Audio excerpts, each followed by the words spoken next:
So it's about using our fertility against us. Yes. Our fertility has been used constantly. Oh, massively. You know, and it's a question of, you know, we're not allowed to sleep around. We have to be married to one man. It's actually anti-choice. It's always about taking away women's choices. And our fertility is used. It's used against us to keep us out of jobs. Oh, you know, you can't do this job. I mean, even I was even told that. I was told that. I was born in the bloody 80s, for Christ's sake, and I was told, we're not going to make you partner because you're going to have babies. We have to be careful with choice, though, because choice can be manipulated to suit men. So, you know, oh, it's her choice to be a prostitute. No, it's not empowering. Well, it's not a real choice. And again, I'd suggest reading John Stuart Mill, because a choice between essentially two things which is just to survive but are not good for you. Exactly. And at the end of the day, you're feeling indirectly forced to do it. Is no choice at all. That's what John Stuart Mill said. Yeah. A choice is, do I buy a Beamer or an Audi? Yeah, that's a choice. Not do I sell my body or starve? That is not a choice. If you're making a choice to try and survive and to try and please someone, that's not a choice. Okay. So that's where choice is. We've got to be the liberal feminism. You've got to be careful here. So okay. So choice isn't necessarily liberation. No children at the door. Because choice, women can be manipulated to make choices that they think is liberating, but it's not. No. So we've got to be careful about that. Do you think this goes into envy? Because this is another aspect of narcissism, is being envious of others or believing that others are envious of them. Obviously, there's the penis envy. Men have always assumed that women are jealous of their flaccid little willies, which we instantly laugh at when we see, by the way. Send a woman a dick pic, guarantee you all her friends will see it within 5 seconds and be laughing hilariously. It's like women can be, you know, we can be the joke about being menopausal and being barren. Barren. What about the men when they go through impotence? Well, don't you think it's the other way around? Don't you think men are actually jealous of the fact that we can have babies? Of course. Don't you think that's what it really? Don't you think look at all our inventions and everything? Don't you think that men really? What do men really want to produce? They're obsessed with this cloning. Yeah. They want the computers. It's all about trying to replace the human. Yes. The human brain, the human eye, the human ear. It's always it is. I think it's based on womb envy. Yes. I want to put that out there. Womb envy. You're jealous of us boys. Well, yeah, because we're the makers of, we make the life, essentially. Well, don't you think that's why men denigrate it so much? Of course. And all the women's reproductive psychology, she's on the rag, we're going through menopause. Of course, it's... Why, there seems to be this particularly malicious mocking of women's reproductive cycles. When actually why is it when women are aggressive, they're on the rag, but when men are aggressive, they're being men? Why is it cool to be male, but it's stupid and funny when it's being a woman? Also is linked to devaluing child rearing as well. Yeah. You know, just devaluing. Yeah. Just devaluing what women's biology can do.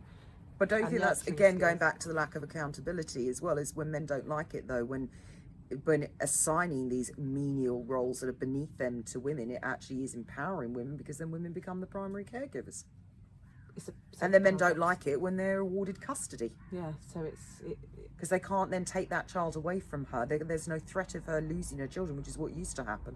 Yeah. And they changed those laws. I think they started changing them in the Victorian era, actually. But, you know, where they couldn't take children away from women. Yeah. And that seems to be something that men have never seemed to have gotten over. Yeah. Still can't. They still hate that fact.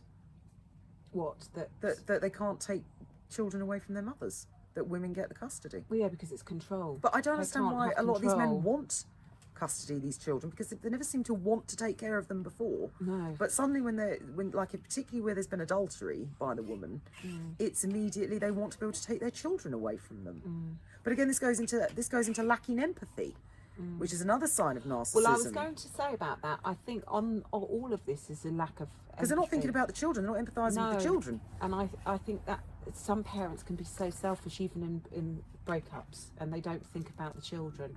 And ultimately, when you have children, when you take on any caring responsibility, I'm afraid to say you have to be willing to put your wants and your desires to one side. Well, empathy is also the ability to be able... I mean, I don't understand...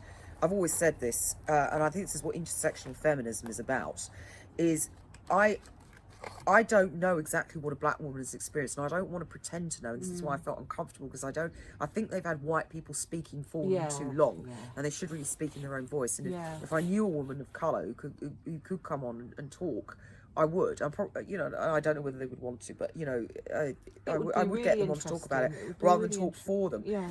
But I don't understand what they've gone through, and I'm not going to pretend to, but I do understand pain, and I understand grief, and I understand struggle, and I understand not necessarily the same way they have, but. But the argument, the misogynist argument, would be, oh, well, I understand it as well. Well, yeah, but if they did, then they would have empathy. That's the point. That's what I'm saying. Exactly. I do understand those things. I know how that feels, and that's what I said. It comes into my job. I'm not a mother, but I can. It doesn't mean put myself in a position.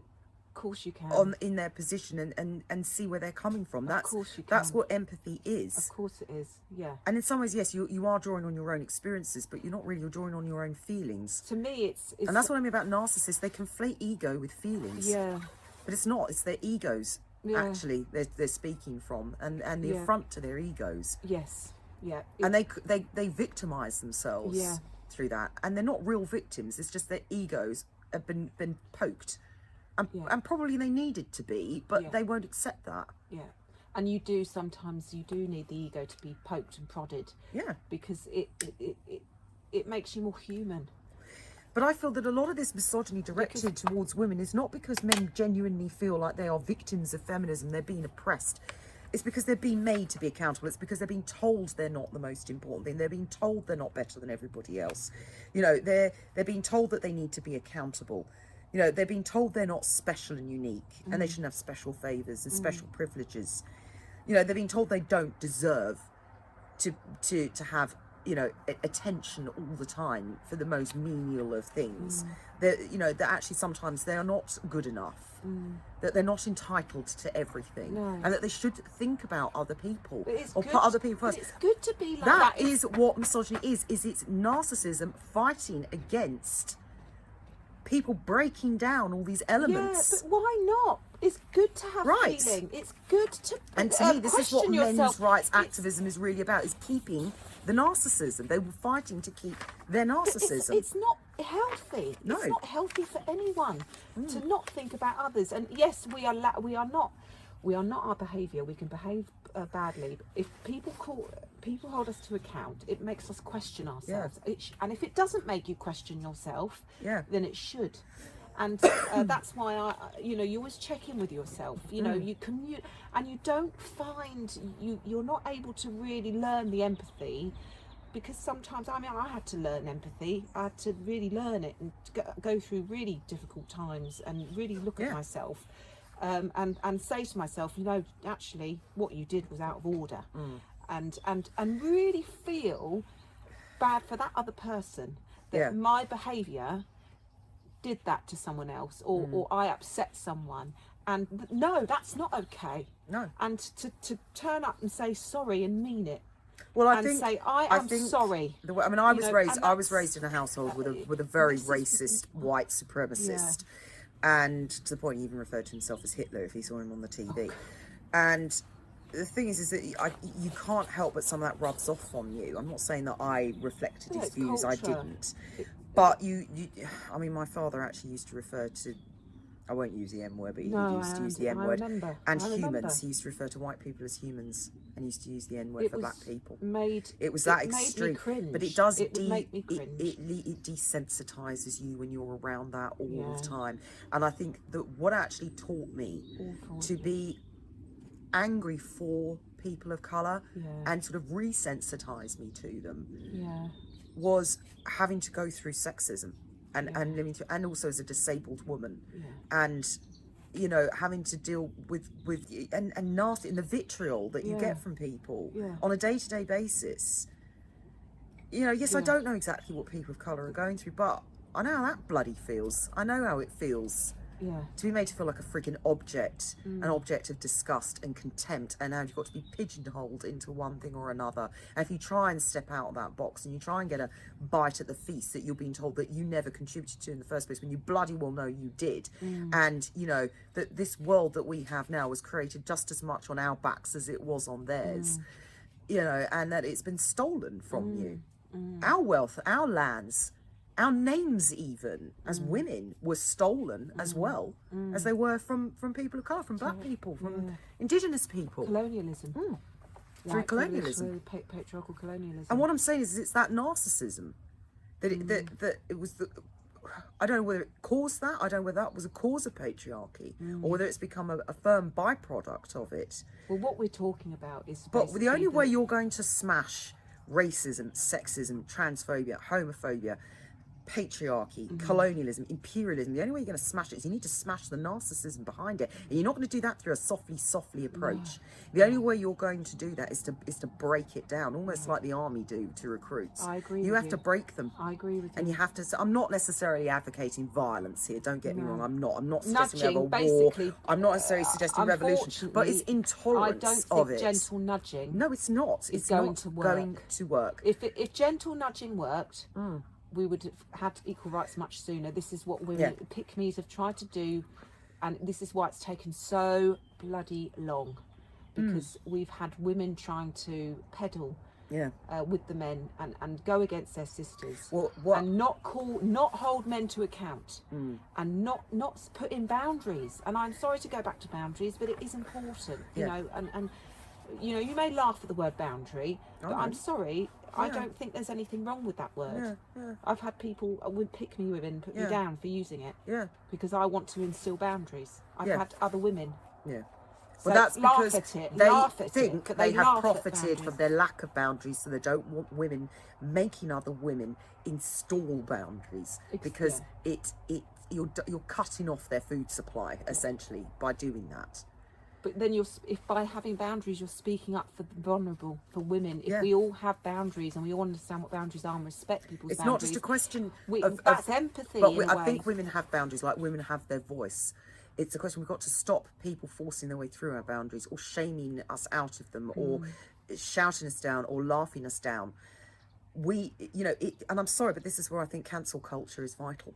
I'm sorry, but I think you've got to take everybody's platform. I look at these social media pages and sites, and the way these misogynists are allowed even the tiniest sniff of it, and they can be very manipulative, as narcissists can be, and this all needs to be shut down. It has to be shut down. And the trouble is, you had sites like Reddit, which actually created forums for these people. They invited it in. They wouldn't get rid of it because it increased their numbers. No.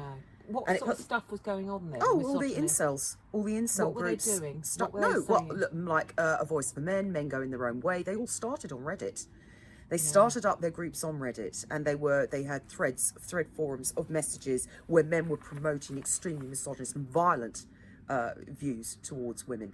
And then when you had the attacks like Elliot Rodger, when he opened fire on men and women in his university campus, and then that other guy in Canada whose name always escapes me, who got into a van. Elliot Rodger was his poster boy at a shrine to him, and he got a van and he literally mowed down people down on roads. This is what Islamist terrorists were doing. You wouldn't think sometimes it's the paradox is, you'd imagine this big burly man, 6 foot with muscles, and actually sometimes these big burly men with 6 muscles, I see them crying and they've got more feminine energy in them than but it's not feminine, you've got to stop hanging on. You're doing it as well. We've all got to stop this whole thing.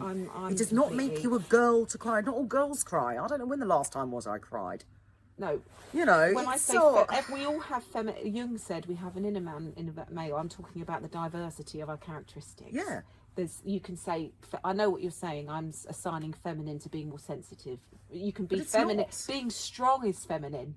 But showing emotion could be feminine. What is feminine? I think we need to say what is feminine. The problem with the basic problem with misogynistic men, and I do believe this is where the nuclear family has actually been built on, this is what religion is around, is to stop women from choosing other men over them.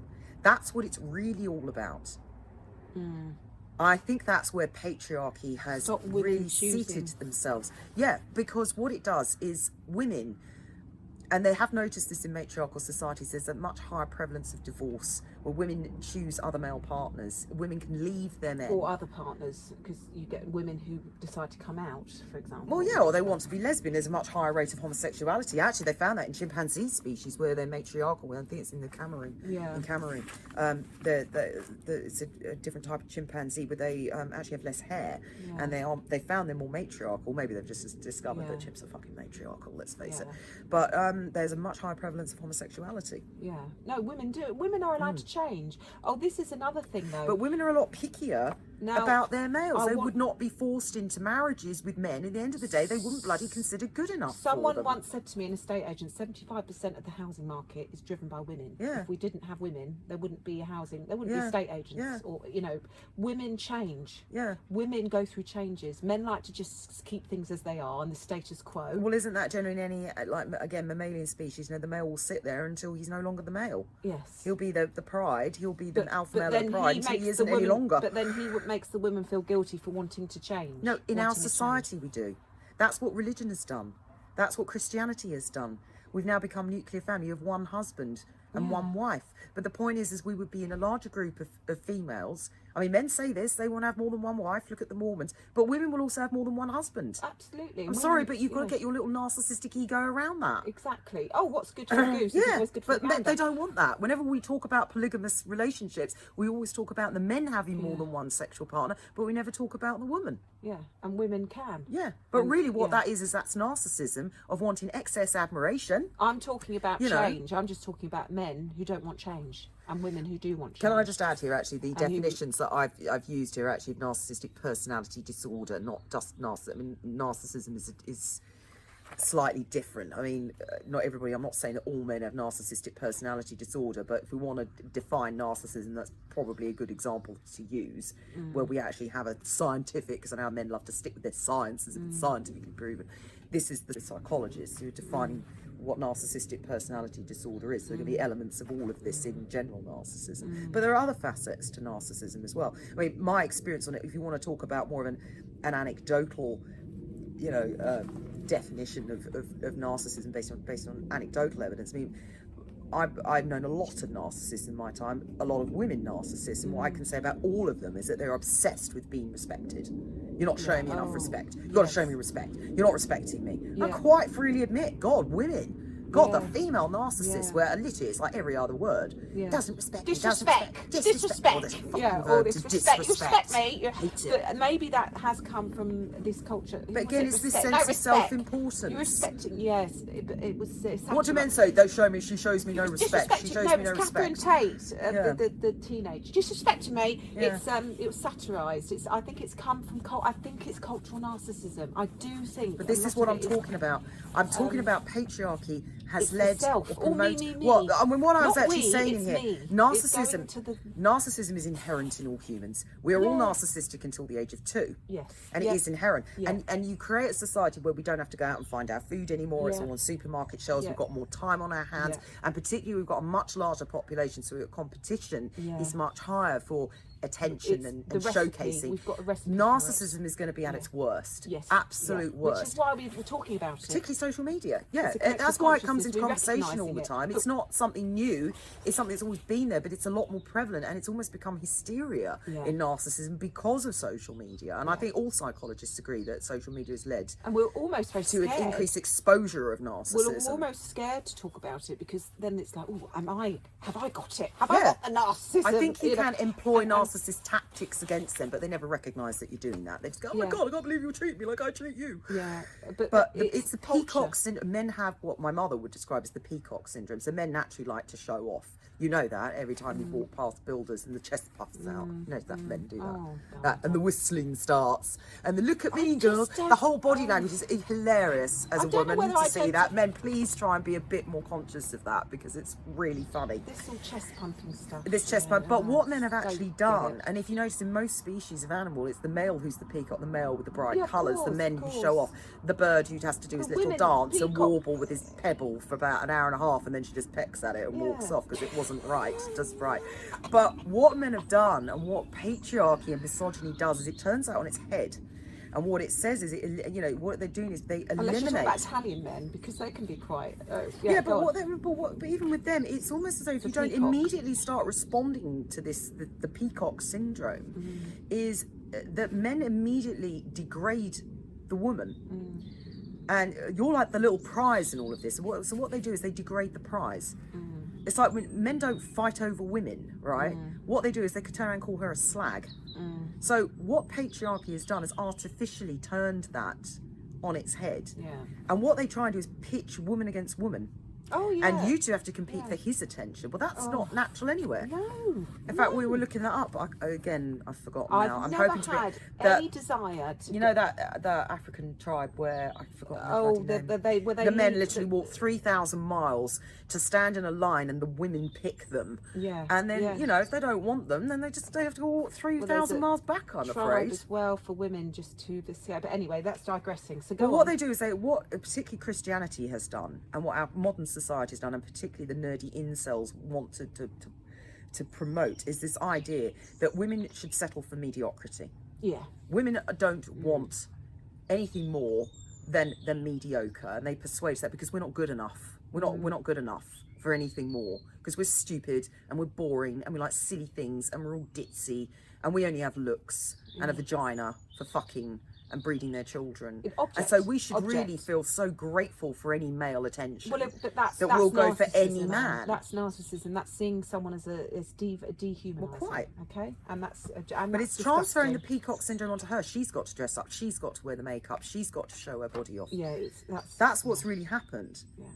But what I'm basically saying is that patriarchy essentially it appeals to the narcissism of men. Yeah. And all religions are essentially the self-aggrandizing exercise of flexing of male egos. Yeah. And it was the tool or manual of patriarchy. Yeah. And that's where, You see, ultimately to me, what underlines it is narcissism. And that's why we know, this is why we live under patriarchy, is because we have cultural male narcissism. The pick-me argument from women, they will say, but we live on this earth with men, so we have to cooperate with them. But what they don't realise, what they're doing unconsciously, because I've watched these pick-me women, I've watched them, I've seen them, is they pander. Yeah, they do pander to it. Pander. They don't actually but we're gonna hold men to account. Yeah, but when we talk about female narcissism, now, but that's what they. I think Me Too. Women, yeah, but this is where I wanted to discuss male narcissism before female narcissism because sycophants. Yes, that's but what they are. They're sycophants. Yeah, but they do say that children, like the golden child in the family, who the narcissist parent loved, and fawned all over and used, and then because you have the golden child and the scapegoat can't do anything right, the golden child can't do anything wrong. Yes. And but the things with the golden child is they become the enabler to the narcissist. They've successfully enabled the narcissist. They've made the narcissistic parent feel good, giving them the right attention. And so that golden child tends to become a narcissist themselves. Well, this is what I argue female narcissists and pick-me's is they are the narcissist enablers. So they are narcissistic themselves. It's very depressing. It is. To be honest with you, when you talk about this, I get a feeling of anxiety. My nervous system goes because I know what you're saying is true. I've seen it, I've witnessed it, and it's true. And I don't really, I want to run away from it. I don't know how to deal with it. Well, that's why a lot of the time I have in life, and I've run away. But then the trouble is, it keeps lurking, it keeps appearing, it raises its ugly little head, doesn't it? Everywhere you go, you can't ignore it. Because I've learned narcissism to a degree. I remember being malignant. Like we said, I've been there. Oh, you're not going to like Female Narcissism Week, are you? Well, no. I'm happy to be honest about it. I sometimes get burp it. I burp a bit of narcissism, and I think, oh my god, I burped a bit of narcissism. I need to take that back. But I hope to God that's just very, very bad, messed up, learned behaviour that I've just blurted out, and then I've reined it back in. Well, at least you're conscious of it. I mean, the whole thing with narcissism is that narcissists are supposed to be the most impervious. Well, narcissistic personality disorder is one of the most impervious disorders to treatment. It's very, very difficult to cure because the end of the narcissist thinks they're perfect. I don't need changing, the rest of the world does. So they're never open to treatment, and 90% of any treatment in psychology and therapy is the patient. You've got to admit there's a problem and try and change it. And I've witnessed people say I can change. I'm an old dog, and you can treat it with new tricks, blah blah, to basically imply they can change, and then take that away and say, oh, actually, no, I can't change. I lied to you. Yeah, but this is why I'm not going to change for you. So again, lying. You've got to know who you are and be honest as a person. If you can't change, admit you're never going to change. But people don't are not present people. Something Narcissists, that you're not. I think, have to be forced into change. There has to be something that happens to them to make them, to create empathy in them for other victims, rather than looking down on them and thinking they're superior to them, and almost reveling in the power that they think that oppression has given them over that person. They need to start seeing it from the other person's point of view, and that's not going to happen unless there's a shock to the system somewhere. I think I think we have to start with cancel culture, I'm afraid. I think these people need to stop with the echo chambers and reinforcing this narcissism, because that's what's happened over the centuries. I wouldn't say Jermaine Greer and J.K. Rowling are narcissists.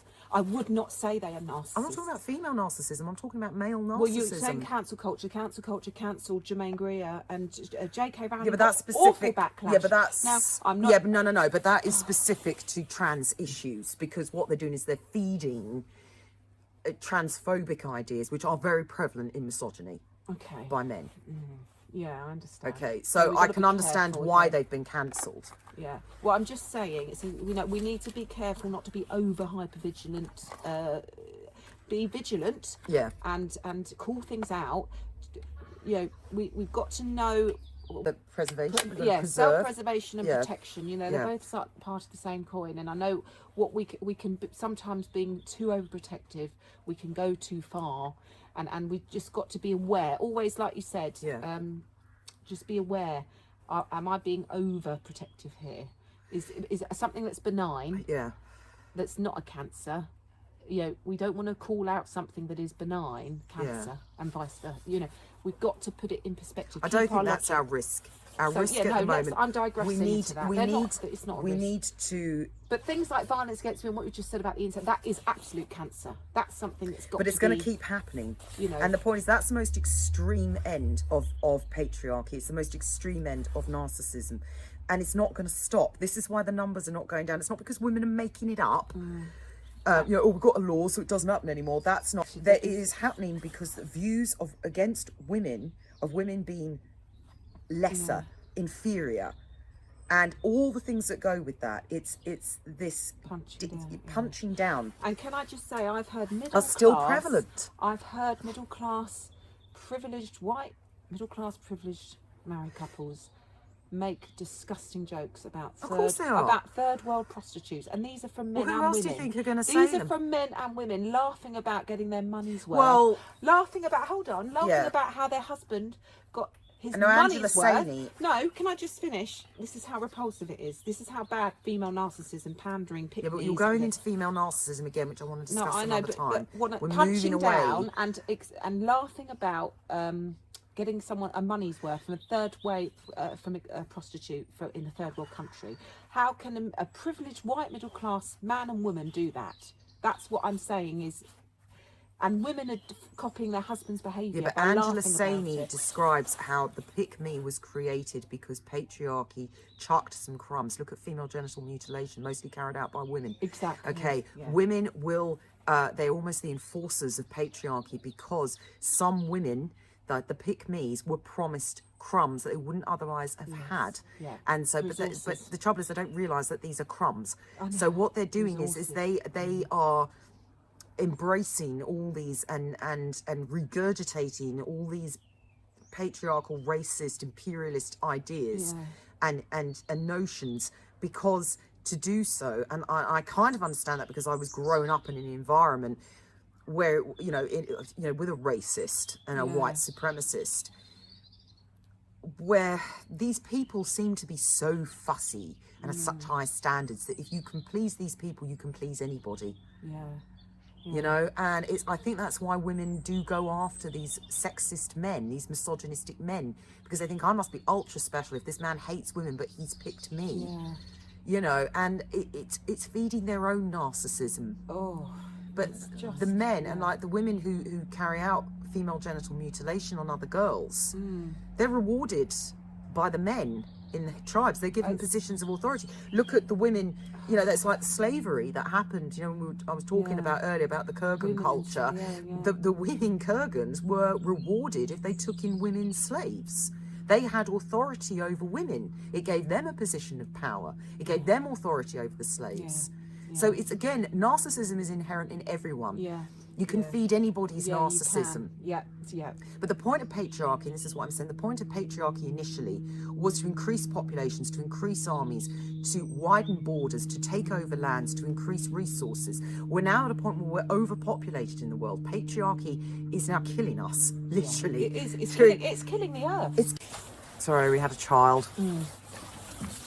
So No. I mean, what I'm basically saying is that patriarchy is not only redundant, it's now harming everybody. It's harming everybody in the whole world. And the environment. It has no place. It has no practical purpose anymore, other than basically to feed and keep going in inherent what I think is a cultural male narcissism. Yeah. And you're talking about female narcissists here, but to me, male narcissists are like the head vampire, right? Yes, yeah. You cut the head off that. Oh, yeah. And all the other vampires will return to human beings. But I agree with that. You know, and that includes, you know, other male narcissists. I mean, you know, men are perfectly capable of not being narcissistic. There are lots of male feminists out there. There are lots of men out there who recognise this and espouse what I am saying. I'm not saying they're the pick-me of men. No. You know, but what I'm saying is they recognise this because it also harms men. Patriarchy has harmed men. And if you want to talk about the causes of male suicide and why men don't have access to their children, it's because of the patriarchal setup that we have of the nuclear family, of family law, of men having to be the aggressors all the time, can't cry, I've got to be strong, I've got to be emotionless. I mean, men have prided themselves traditionally on not having emotions about women's emotions. Calvinists Stiff upper lip. Women are the emotional, women are hysterical. Our emotions have been used to keep us down. That's why men don't want to admit they have any emotions, because it makes them like women. You know, we this is the whole thing, and it's harming them as well. It's harmful. It's just a harmful. But we are not going to get rid of misogyny, and we're not going to get rid of patriarchy until we get rid of narcissism, because now it's like it's feeding itself. Yeah. That's what I've essentially come to the conclusion. And how do we do that? I don't know is the answer. It's very difficult. Like I said, narcissism is one of the hardest things to cure. But I think the starting point to me is, like you say, women need to stop pandering to it. Yeah. Absolutely. And I think, you know, you have to do it through force. And I'm sorry, but I think social media, as much as it's trivial, we think that social media is trivial, it's not. Let's face it, terrorists use it. You know, the whole incel movement started on it. The social media can be incredibly dangerous. And I think if you actually want to cut the head off the snake, I think it needs to start with social media. It needs to start with cancel culture. Yeah, I agree with that. And then I think social media needs to be used to bring together people who are oppressed. Instead, it's silencing them. You know, misogynist men want to complain that they don't feel they can speak. That's all I bloody see all over social media. Who are the people who are talking? Who are the people we're cancelling? They're the people who have the voices. Why are we cancelling people like Lawrence Fox? Why are we cancelling people like Dan Wootton? Why are we not bloody cancelling people like Piers Morgan? Name me one bloody feminist. Name me one feminist. People go on about feminists. Name me one feminist, not from the 70s. Yeah. But you can't name me one. But we all know Piers Morgan. We all know Jeremy Clarkson. We all hear Lawrence Fox. I'm sorry, all I ever hear are bloody men. You need to shut them up. Thanks, Lola. You've joined in. But yeah, that's got to embrace radical feminism and really look at destroying this patriarchal setup, and then you can bring in the legislative changes. And see. Then we will see more enforcement of the rights that we have when men's attitudes start to change. Because if men actually upheld the laws that we have, then we wouldn't have the sexism. Sorry. This is it in a nutshell, you know, having to just go on. What are you going to say? So anyway, so Alpha-Ran is going to... Alpha-Ran is not... What's the last... Anyway, so... Thank you again, everyone who has listened to us this week. So, we've got a lot more things to discuss. We've got a lot more things to discuss. We are going to get around to female narcissism, but I do actually want a special guest for that, because we've got to make sure that we can clear our calendars. Narcissist on? We know plenty. I've already got you. No, I'll take that back. She's not really a narcissist. Okay. Well, I have been one before, but we'll talk about that another time. So, so anyway, but yeah, thank you everyone. And yes, we will be back with female narcissism, but I'm not sure when that's going to be, so it might be a few weeks from now. Yes, but we've got other things to discuss as well. And yeah, we have got other things to look at. Okay, everybody, thank you again. Bye-bye. Okay.